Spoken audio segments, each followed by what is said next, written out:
Մանուկյան vs Ալեքսանյան։ Իշխանամետ եւ ընդդիմադիր падգամավորների միջև թեժ բանավեճը սկսվեց, երբ Հայաստան խմբակցությունից Գեղամ Մանուկյանը հայտնեց, թե Հայաստանում ոստիկաններին օգտագործում են քաղաքական նպատակներով։ 300 ոստիկան, բարձրաստիճան ոստիկան, ինչի են 10 եպիսկոպոսի ուղեկցում Մայր Աթոռ Պեչնասի տարածքում։ Ներքին գործերի նախարար Արփինե Սարգսյանի ձևակերպմամբ ոստիկաններն այնտեղ էին հասարակական կարգը պահպանելու նպատակով։ Հասարակական կարգի պաշտպանությունը մի բան է,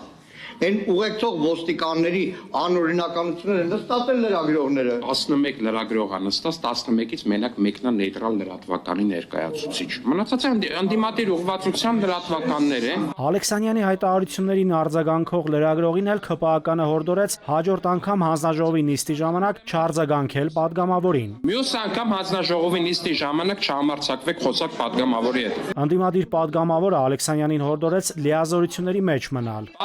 Մանուկյան, ուրեմն դուք ձեր չափը ճանաչեք։ Լրագրողների չէ, ընդդիմադիր լրագրողների, ում որ ծառայում են նայել կներեք արտահայտությանս համար պաստուպի տալու։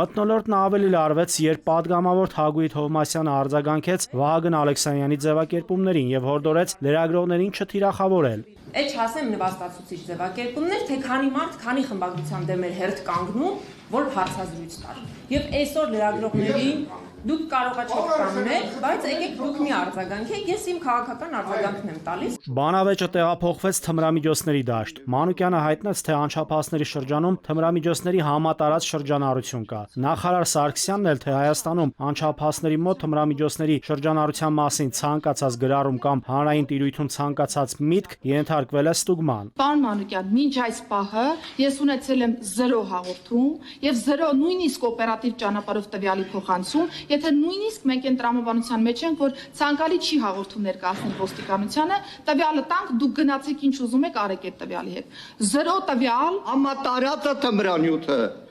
համատարած, դպրոցի բակից սկսած ամեն տեղ։ ինչու եք պիտակավորում մի ամբողջ սերնդի, երբ որ չկա հավաստի տվյալ։ Այո, կան բացառիկ դեպքեր եւ ես չեմ խորշում բարձրաձայնելու այդ բացառիկ դեպքերի մասին, նկատի ունեմ անչափահասների շրջանում կամ անչափահասների նկատմամբ կատարվող հանցագործությունները։ Լուրեր էին տարածվել, որ Մղչյանի դպրոցում բարձր դասարանների մի քանի տղաներ դպրոցի զուգարանում կապ կպել են 4-րդ դասանի 2 աշակերտի եւ ստիպողաբար թմրանյութ տվել։ Ըստ ներքին գործերի նախարարի, փորձաքննության արդյունքում պարզվել է, որ դա թմրամիջոց չի եղել։ Փոշը նման սովորական սպիտակ զանգված է եղել, ոչ թմրամիջոց։ Ներքին գործերի նախարարի խոսքով 9 միջնորդություն է ուղարկել Հայաստանի կրթության, գիտության, մշակույթի եւ սպորտի նախարարին։ Տվյալ դպրոցը տեղյակ է եղել նման դեպքի մասին ու չի հայտնել ոստիկանությանը։ Ըստ նախարարի, բոլոր դեպքերին ընթացք կտրվի։